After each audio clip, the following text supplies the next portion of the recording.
And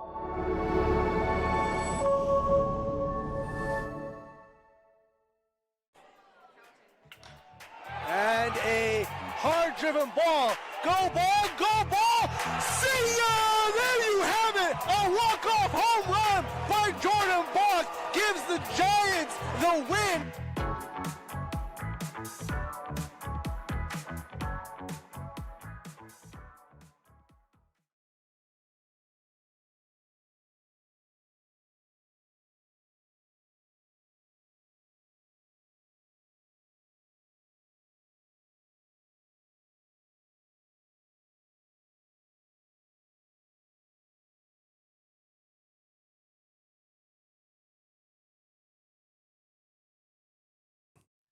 Welcome to the Wood Buffalo Sports Report. My name is Sobhi Hammett alongside my co-host Peter Prano. And what a guest we have for you today. To me, this man defines winning. And it comes all the way from his high school days playing at Father Mercury to, I know, to his collegiate days as an athlete with the local Cano Huskies, and then transferred to the rivals down south in SAIT. And then comes back in 2013 to take the helm as a head coach with an impressive coaching record of 178 to 57. And you have medals on medals on medals. Obviously not the color that you want and hope for consistently, but when you finish in the top 2 and 3 consistently in what is arguably the hardest conference in all of Canada at the collegiate level, folks, Keegan Kuhr. Welcome, Keegan. We are so excited to have you and get to have you share your story of growing up in Fort McMurray and what that all meant to you now to be able to come back and give back to the community and find success with such an incredible volleyball program that you've built over the last couple of years.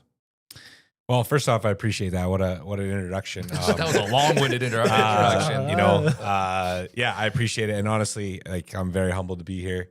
Thankful, for all the stuff that you guys have done. I mean, our relationships go really far back. So I want to continue to give you guys some love and help you guys out where I can, because you guys are also, doing that grassroots stuff that is really great in the community and something I've always wished I could do more of, but just doesn't ever seem to be. But anyways, appreciate you taking the time, and really, really grateful to be here. So, no, man, we're happy to have you. Thank you for taking the time. Thanks for coming. I know we're all dads. We all have a packed schedule here, and to be able to find time to do stuff like this is really important. So, thank you very, very much, man.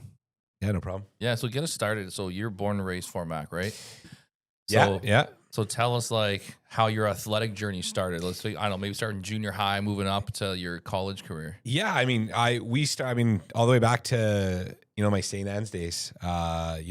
Sport was pretty important to me. My parents had played a little bit of sports, and I remember going to a few of my mom's volleyball games and some of my dad's curling and stuff like that. And obviously just got the itch, and I went to St. Anne's, where they had some strong volleyball and basketball programs.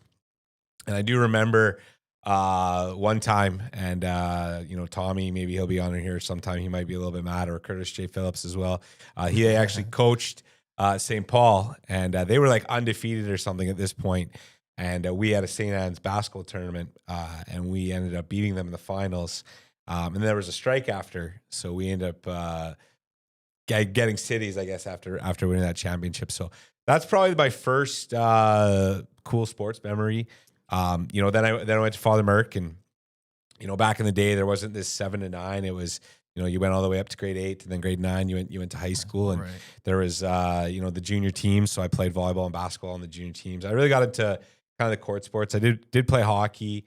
I think till about 13 years old, enjoyed my Timbit days and all that stuff. And, played with, Brandon Roberts, who had a decent hockey career, and yeah, those types of guys. But then I really fell in love with the court sports, and that's kind of where I took the rest of my, and soccer too. I played for Fury as well. So lots, I was involved in lots of sports.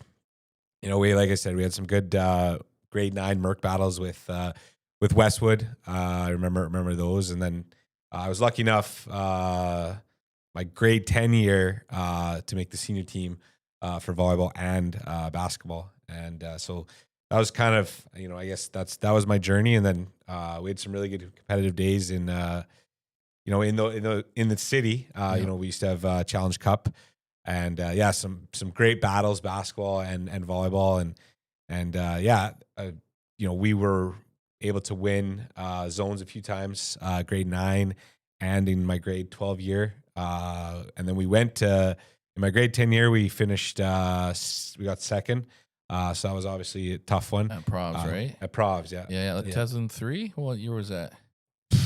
Yeah, grade 10. So, we graduated in 2006. So, that would probably check out. And, Remember who you guys lost to? I don't. I don't. If you ask Tommy, he'd probably know. I don't have that, or Clarence. Like Clarence was on my team. Yeah. It was a loaded team, like Daniel Jete and Loader and a few of those guys. They never, Banks, a few of them didn't ever go on to play collegiate sports. I think they could have. I think it was a crazy volleyball team that we had that just, a lot of those grade 12 guys didn't go on. Adib, he's actually still in town here too as well. He was a fantastic middle. Some strong team, and then weren't that successful in grade 11, and then grade 12 obviously Trent Mason was our high school head coach, and we went to 4A, I believe. That was it.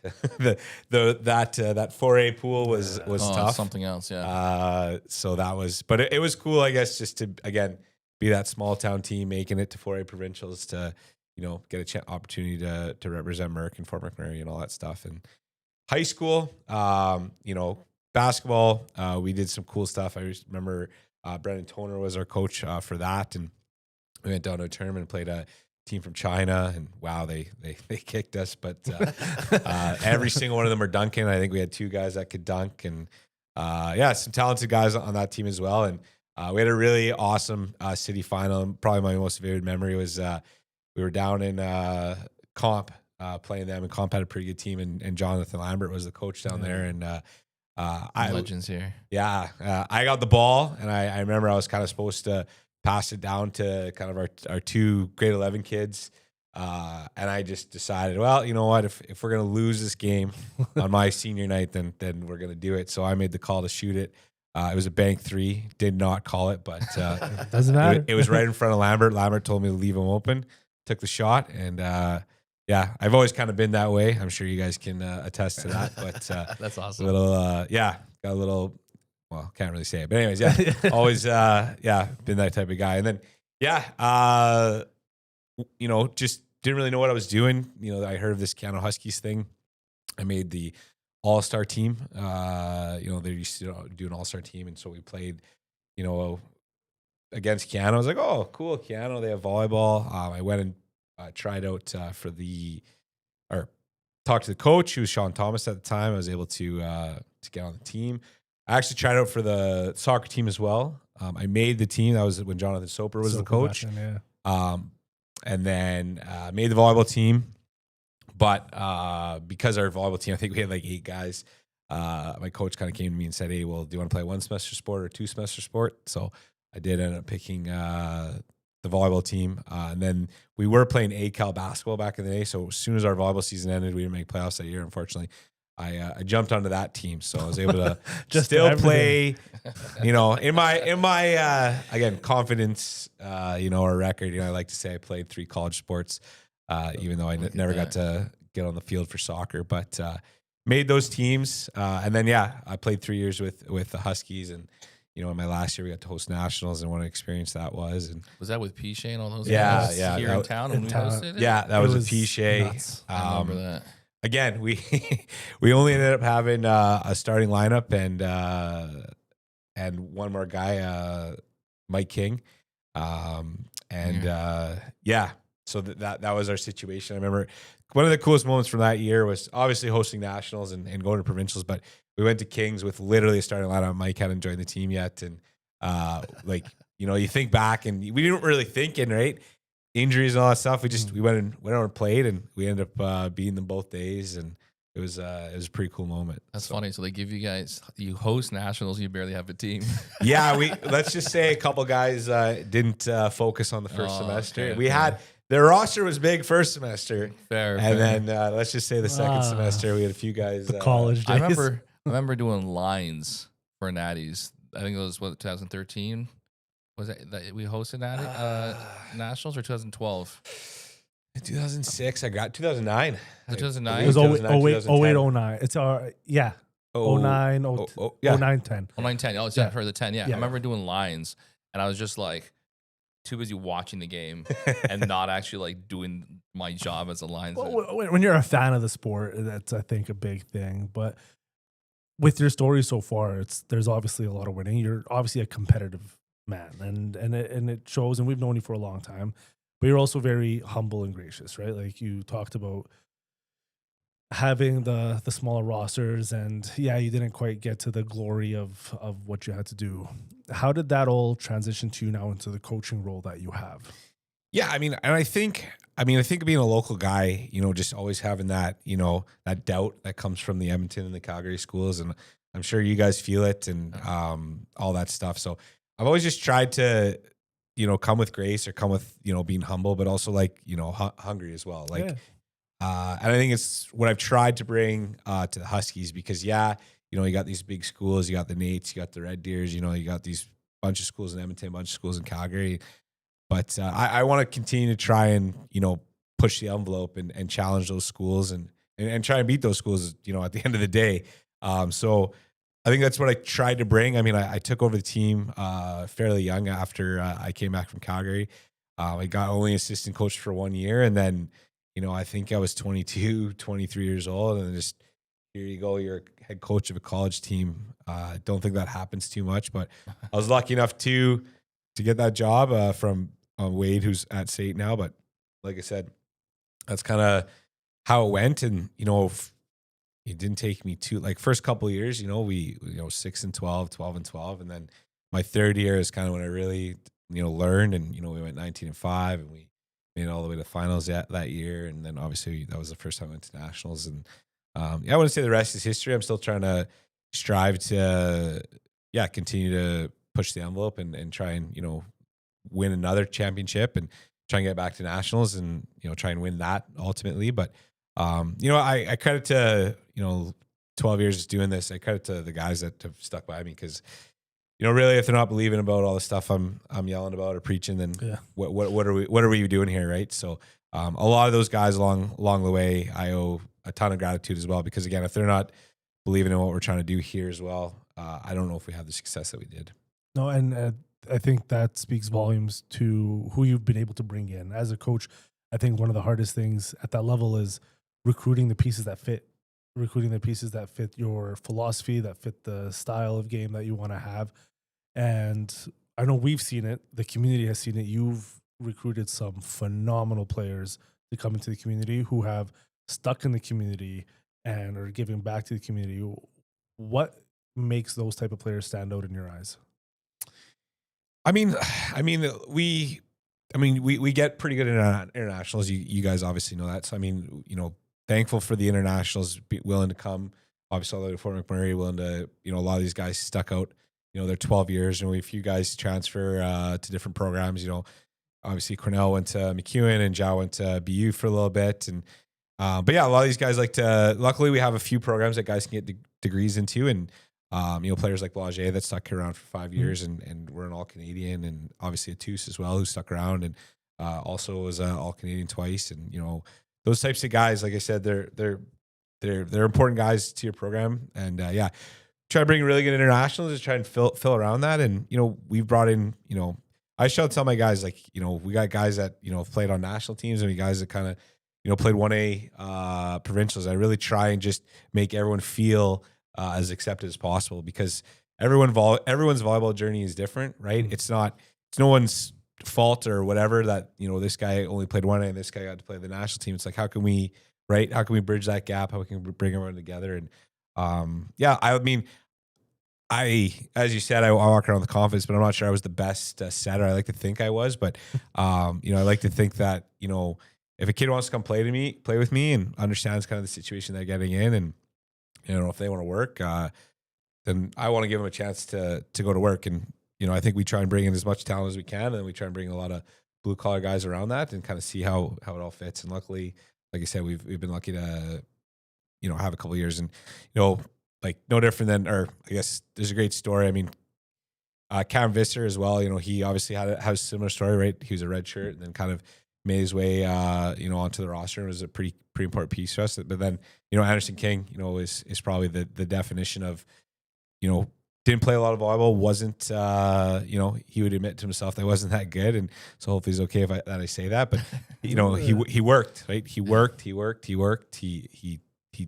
I told him what he needed to do. And there wasn't a lot of me working with him. There's a lot of him taking his own, taking it on his own and getting what he needs to get done. And yeah, he finished, obviously, he's one of our captains, and he finished, back-to-back to All-Stars. So I think at the end of the day, if there is any message to any athlete, that is, if you do get a chance, take advantage of that chance, and wherever you fit, you can always change your narrative. But again, I think sometimes it's tough for kids to sit out, red shirt, watch practice, all that stuff.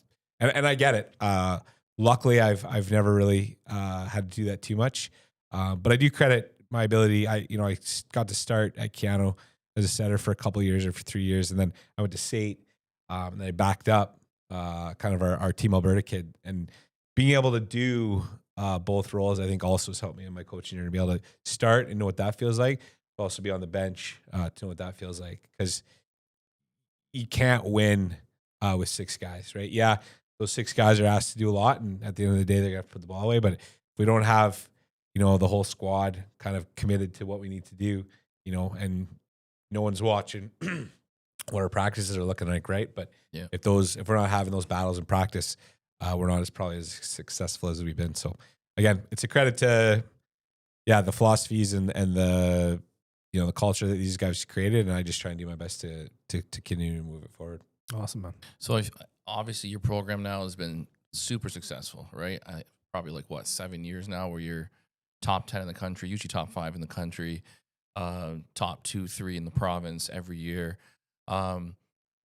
Obviously you want to win. We all want to win. Do you put extra pressure on yourself though? Like you haven't had a rebuild year, right? In 8 years.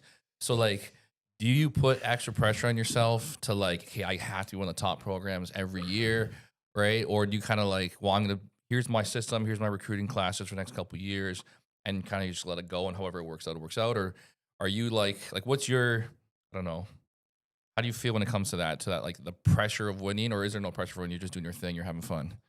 I think I always put pressure on myself during this time, or I guess a couple months for this. I think at the end of the day, recruiting is extremely important. So I try my best to get the most talent that is available out there that is interested, right? I love when guys can reach out to me. I think that's huge. Because again, I'll defend Fort McMurray till the day I die, but I do understand that we are a little bit rural, right? If you're from Edmonton and Calgary, or even BC or Manitoba or some of the other places, there are maybe different options for you. So I always try and sell our culture, our program, and again, the pieces that we need this year. And I think, our year once again didn't go necessarily the way we wanted it to. I think there was a lot of pressure, maybe, looking back in that year. I don't know if it's on myself personally, but I think some of the guys kind of felt it with all the kind of senior guys we had going. And then obviously the situation that went down with Xiao was unfortunate. But I think that took me a little bit of time to get over. But then I also had to do my due diligence to all the guys that decided to come back and try and fill those lost spots. And I thought, it took me a little bit of time to kind of lick my wounds, but I think after that, being able to, the last 3 or 4 guys we were able to get, I think are really going to come in and change it. So I guess to answer your question, Peter, it's year to year. I think the pressure is at the beginning. And then, I just I tell my guys, let's just go play. Yeah. Right. Let's get to playoffs to see what happens. Or even let's get to that quarter and see who we're facing and see what that looks like. And if you win a quarter, maybe you can get a semi, and if you get through semi, you get a final, and you obviously know what happens in the final. So at the end of the day, I think that's just always what we're trying to do. Keep our culture strong, keep bringing guys here that want to be here and trying to, ultimately get to the top. But we try our best not to talk about it. Yeah, that's fair. Try and one day better, 1% better, and just see where that brings us. So I think it's super cool too that you always try to bring in some local talent. Now, obviously, it's super tough when your team's always one of the best teams in the province / country to bring in local guys if the local talent isn't at that caliber. But I know, since I've known you, you've pretty much always given a local kid a spot, whether it's a red shirt or whatever, right? A practice spot for once a week. How important do you think it is to have that local connection, and then hopefully one day we can have some top caliber kids actually contribute to your program? Yeah, I've always tried to keep our local talent, here, and obviously you that attests to you. You've done a great job. Obviously a couple guys like Aiden and Riley who've decided not to come to us, which is again totally fine. They picked their own volleyball journey, and I think it's just trying to show like I talked about, it's no one's fault about kind of where they started and kind of where they're going, but if they understand what the opportunity is, because again, regardless of where you are, most of you guys are either starting, right, or making Team Albertas and all that stuff, and when you get to college, it's a little different. So I think at the end of the day, I'm just trying to, give guys an opportunity that want to stick around, and if they can have an Anderson King story or a Cam Visser story, then that's cool too, right?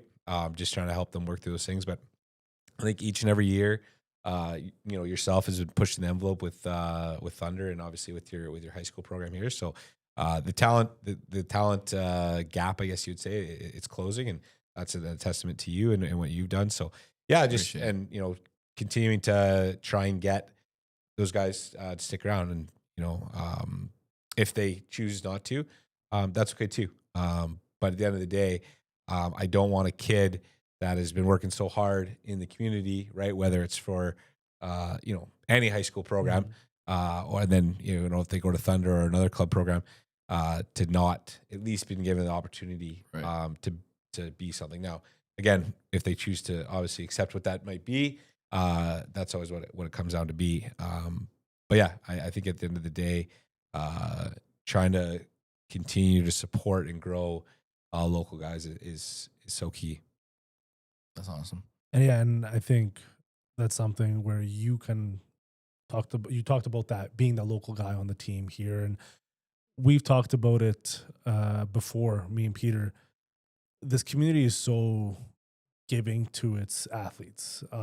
There's so much support. I remember when we hosted provincials a couple of years ago, that arena was packed. SSWC was packed. You were around, I think, also when basketball won provincials.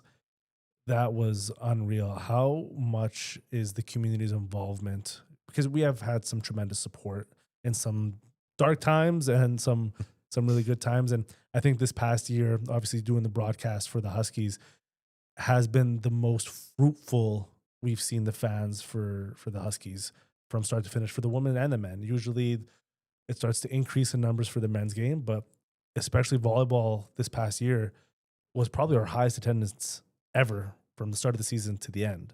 And what's your take on kind of getting that support from the community?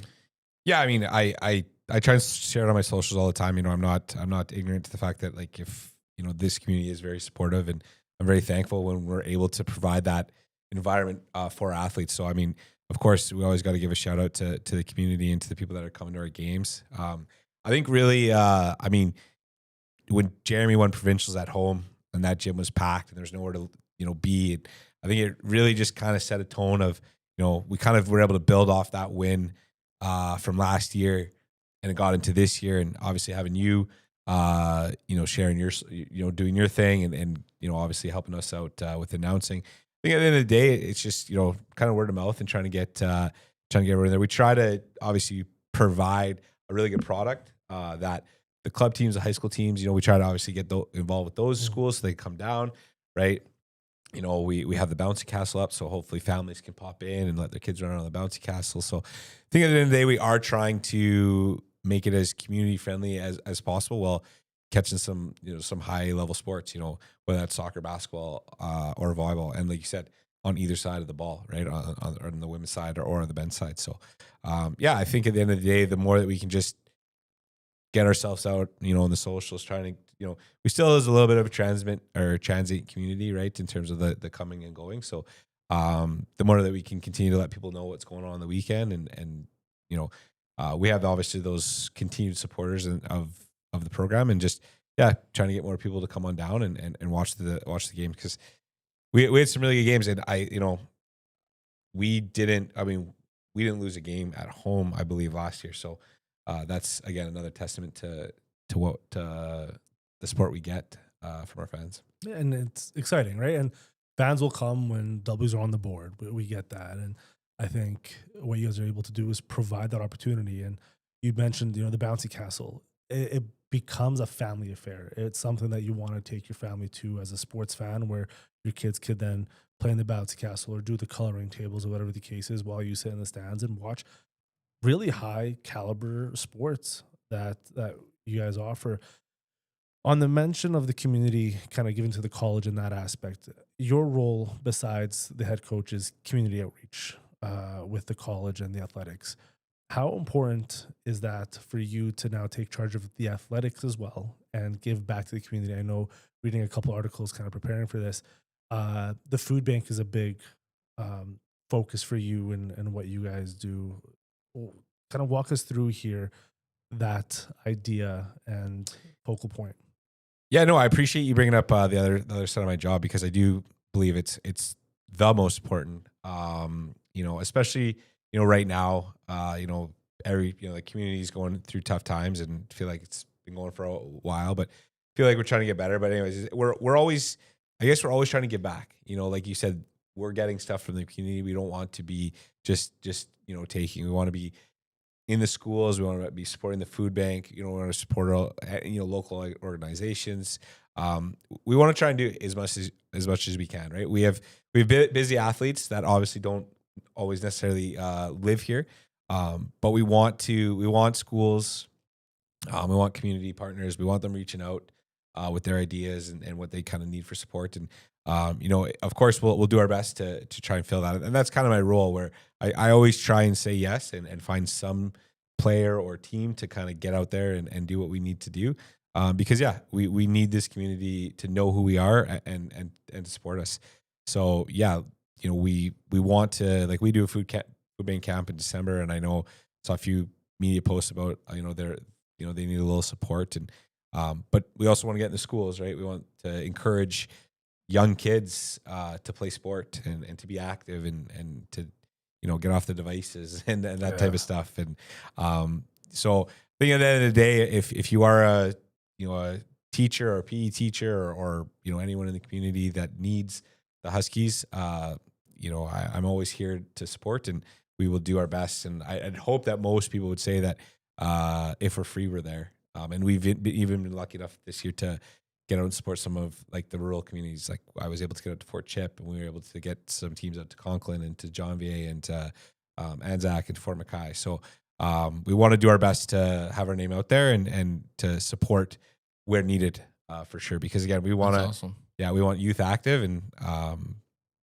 and we want people in general to know who the Huskies are. So. And I think people forget how big the municipality of Wood Buffalo is. Yeah, it's Fort McMurray. We know that that's kind of the main hub, but you just rattled off several of the rural communities and the reserves to be able to go back and give to those people, especially when they might not get the chance to see, high caliber sports or these superstars in their eyes. Right? My daughter, when I take her to the games and she sees the Huskies, that's the pro level to her, right? Mm-hmm. Like that's those. Oh yeah, they're like celebrities. The larger than life.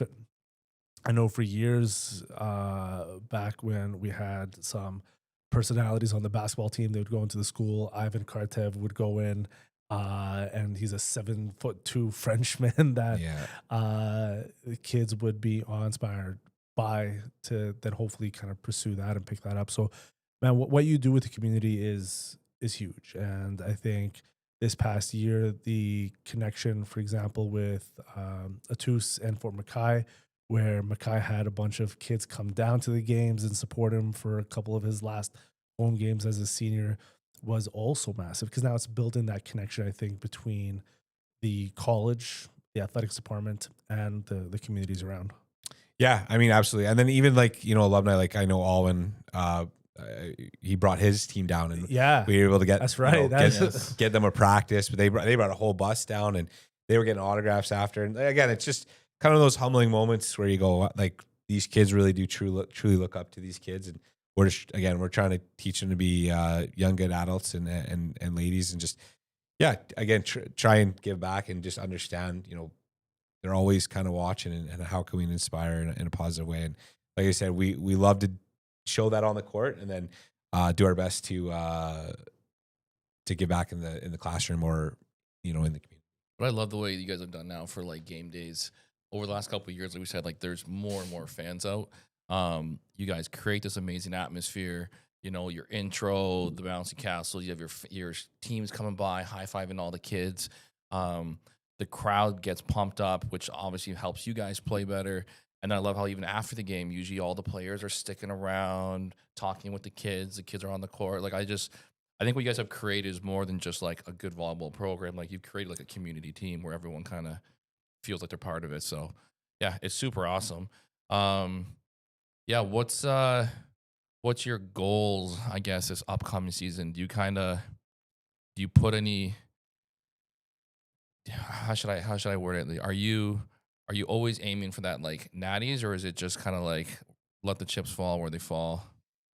Like I said earlier, I think it's 1% better. I think at the end of the day, try and get ourselves into playoffs, get ourselves as high up in the playoff ranking as we can, and try and set ourselves up for, no matter who you're going to play in the quarterfinals is going to be tough. But like I said, the higher you can get up, the technically, or the lower the seed is on the other side from the south, doesn't mean it's an easy match. I mean, Briarcrest gave us a good run last year. So at the end of the day, get 1% better, take every game. We have to go to Grand Prairie this year, and Lindsay's done a pretty good job with those guys, bringing a couple 5th years back. That's going to be a dangerous start. And then we come home and we get Red Deer. We get the national champions right in our home barn on our opening night, which is cool and nerve-wracking all at the same time. So, but yeah, I think at the end of the day, it's just, let's get a little, continue to wear a little bit of a chip on our shoulder, and just kind of see where that can take us. And at the end of the day, I think, we have goals of making playoffs and all that stuff. But like I said, we're just trying to win as many volleyball games as we can, enjoy the process. And like I said, try and get Red Deer this year is hosting, and just try and, like I said, be in that quarterfinal match. And then from there, just take every day as we can, because we don't know what's going to happen after that quarterfinal. But I think, that is ultimately the goal if you kind of think about things. But there's obviously pillars and steps we need to take to get there. And that starts all on August 18th, but in preseason, and then obviously going down to Grand Prairie and playing a really good Grand Prairie team. So that stuff will all come to fruition, I guess. And come December, I'll probably have a different answer for you. But for right now, that's what we're doing. I think we got a team that's talented. We're young. We've obviously lost lots of our experience, but like I said, the chip that I wear is something that I want to continue to, push and just continue to really challenge teams each and every weekend that we see them. Yeah, that's what I'm really actually excited for. I'm really excited to see this season, because you did lose, most of your starters. You obviously recruited really well. I saw your recruits that you signed. So, like, I'm super excited to see, like, what you can bring in and how long it takes for these guys to, like, come together and gel, right? Because, yeah, every year is a dangerous year with the Candle Huskies men's program. So, super excited about this year. See what you can do. I appreciate that. Man, Keegan, thank you very much for joining us. The pleasure's all mine. Thank you, boys. It was absolutely fantastic. We love your story. Best of luck this upcoming season, and then for obviously years to come. What you do in the community, on the court and off the court, means a lot to a lot of people. So thank you. Hey, no problem. Thank you so much for having me, and let me share my story. And I wish you guys the best of luck in this. And hopefully we'll do episode 2 sometime. So season, season 2, hopefully to get a feedback. Episode 2 with Keegan. Yeah, episode 2 with Keegan for sure. Folks, that's another episode of the Wood Buffalo Sports Report. Thank you for joining us as we continuously try to shine the spotlight on the sports community in Wood Buffalo. My name is Sobhi Hamid for Peter Prano and Keegan Kuhr saying see ya.